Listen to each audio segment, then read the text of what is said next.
혈액검사도 정상, 심전도도 정상. 그런데 제 심장혈관은 90%가 막혀 있었습니다. 응급실의 야간 당직 의사가 조영술 검사를 하자고 하지 않았더라면 저는 지금 이 이야기를 하지 못했을 수도 있었습니다. 왜냐하면 우리나라에서 가장 돈이 많았던 이건희 회장도 심근경색으로 깨어나지 못했기 때문입니다. 안녕하세요. 인생에는 예고 없이 찾아오는 비바람이 있습니다. 50대 후반인 저에게 그 비바람은 협심증과 심장판막 질환이라는 이름으로 찾아왔습니다. 협심증, 심장판막 질환, 그리고 2번의 스텐트 시술. 오늘 제가 들려드릴 이야기는 단순히 병을 고친 치료 수기가 아닙니다. 무너진 몸을 다시 세우기 위해 제가 보낸 5년의 시간, 그리고 그 속에서 깨달은 삶의 지혜에 관한 기록입니다. 지금 이 순간 협심증이나 심장판막 질환으로 두려움에 떨고 계실 환우분들에게 이 영상이 조금이나마 도움이 되길 바랍니다. 1차 위기기에서 시작된 경고, 가슴을 죄어오는 통증. 제 심장이 처음으로 보낸 신호는 가슴이 아니라 귀였습니다. 2018년 가을, 뜬금없이 찾아온 이형은 제 일상을 방해하기 시작했습니다. 그때만 해도 저는 이것이 심각한 경고인 줄 몰랐습니다. 혈액 개선제인 은행여백스 제품을 복용하면서 일상을 이어갔습니다. 하지만 2020년에 접어들며 가슴 통증은 구체화되었습니다. 한 달에 한 번꼴로 주로 새벽 시간대에 가슴을 쥐어짜는 듯한 강렬한 통증이 찾아왔습니다. 통증의 강도는 숨을 쉬기 힘들 정도로 강하였고 약 1에서 2분 정도 지속되었습니다. 그때마다 동네 병원을 찾았고 돌아온 대답은 허망했습니다. 맥박이 조금 느린 서맥인 것 외에는 혈액검사와 심전도 검사 모두 정상입니다. 일반적으로 정상 맥박은 분당 60에서 100회로 알려져 있습니다. 저의 맥박은 정상 범위에서 벗어난 분당 50회 내외였습니다. 무엇보다 원인을 모른다는 것만큼 불안하게 하는 일은 없을 것입니다. 1차 스텐트 시술과 가혹한 진실. 2020년 10월 15일, 통증은 이제 더 이상 저를 기다려주지 않았습니다. 일주일 단위였던 통증의 주기는 하루 단위로, 그리고 다시 몇 시간 단위로 숨가쁘게 저를 옥죄어왔습니다. 그날 오후 절박한 마음으로 찾아간 동네 병원의 의사는 제 안색을 살피더니 말했습니다. 지금 당장 대형병원 응급실로 가세요. 지체하면 안 됩니다. 저는 이유도 모른 채 택시에 몸을 실었습니다. 도착한 강남 세브란스 병원 응급실. 하지만 그곳에서도 상황은 크게 다르지 않았습니다. 다시 시작된 혈액검사와 심전도 검사, 결과는 여전히 특이사항 없음이었습니다.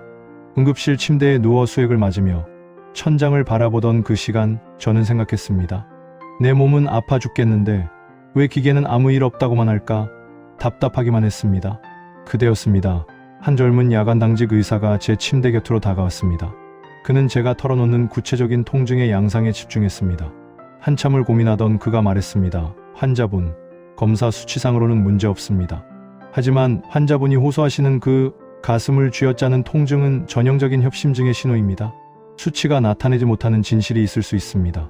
내일 아침 바로 심혈관 조영술을 진행하도록 합시다. 결과적으로 그의 결정이 제가 살 수 있도록 만든 결정이었습니다. 다음날 아침 8시 차가운 수술대 위에서 심혈관 조영술이 시작되었습니다. 그리고 모니터에 비친 제 심장혈관의 실체는 가히 참담했습니다. 세계의 주요 혈관 중 하나가 무려 90% 이상 막혀 있었습니다. 가느다란 실금 하나로 겨우 생명의 피가 흐르고 있었던 것이었습니다. 조금만 늦었더라면, 아니 그 당직 의사를 만나지 못했더라면 저는 어찌 되었을지 모를 일이었습니다. 즉시 막힌 혈관을 뚫고 스텐트를 삽입했습니다. 하지만 안도의 한숨은 잠시였습니다.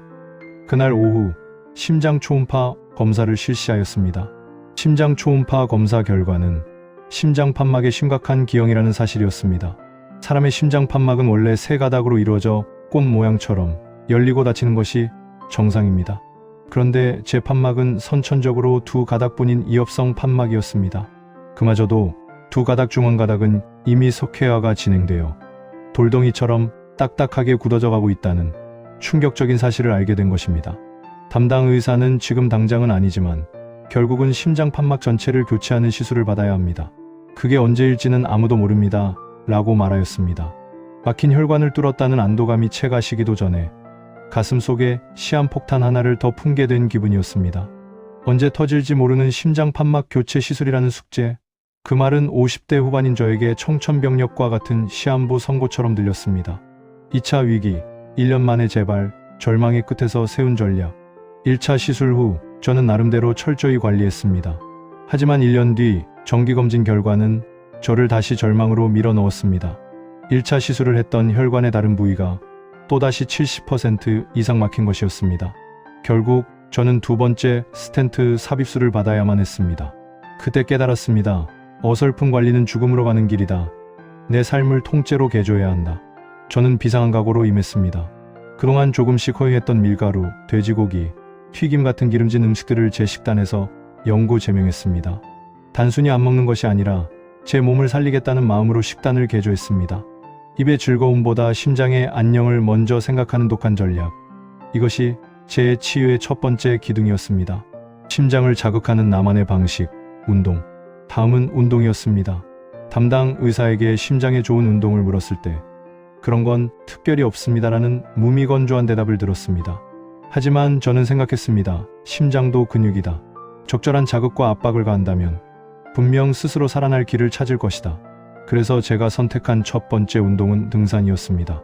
많은 분들이 평지를 빨리 걸으라고 권합니다. 하지만 저는 제 의지를 믿지 않았습니다. 지루한 평지를 10년 넘게 꾸준히 걷는 것은 거의 불가능에 가깝다고 판단했기 때문입니다. 등산은 오르막이라는 명확한 목표가 있고 올라가다 보면 저절로 숨이 차오릅니다. 그 기분 좋은 압박이 심장을 활성화해 줄 것이라 믿었습니다.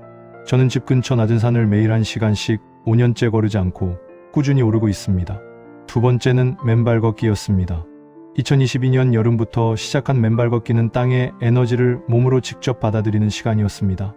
활성산소를 배출하고 세포를 깨운다는 과학적 근거를 떠나 발바닥에 닿는 흙의 감촉은 제 심장을 더 온화하게 만들어 주었습니다. 마지막 도전은 달리기였습니다. 2025년 가을부터 저는 등산로의 특정 구간을 달리기 시작했습니다. 처음엔 심장이 터질 듯 숨이 찼지만 AI와 대화하며 완급 조절의 필요성을 배웠습니다. 무작정 뛰는 것이 아니라 150m 구간을 나누어 뛰고 걷기를 반복하는 인터벌 방식을 도입했습니다. 심장 판막에 무리가 가지 않도록 세심하게 조절하며 저는 제 심장의 한계를 조금씩 넓혀갔습니다. 오후에는 평지 500m가량을 완급 조절해가면서 달리고 있습니다. 그렇게 5년이 흘렀고 이제는 60대 중반으로 접어들고 있습니다. 2025년 12월 18일 정기정밀 검사일이었습니다. 혈액검사, 소변검사, 말초혈관 초음파, 그리고 동맥경화 협착 검사까지 4가지 주요 검사를 마치고 담당 의사로부터 결과를 듣는 순간 제 귀를 의심했습니다. 모두 정상입니다. 의사는 놀라워했고 저는 안도했습니다. 5년 전 90%가 막혔던 혈관과 석회화되어 가던 심장 판막을 안고 절망했던 그때의 심정. 이제는 조금 편해진 기분이었습니다.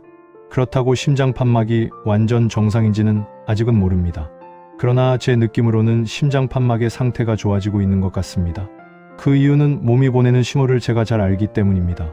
심장 판막의 정확한 상태를 확인하기 위하여 6개월 후인 2026년 6월 25일에 심장 초음파 검사를 예약해 놓은 상태입니다.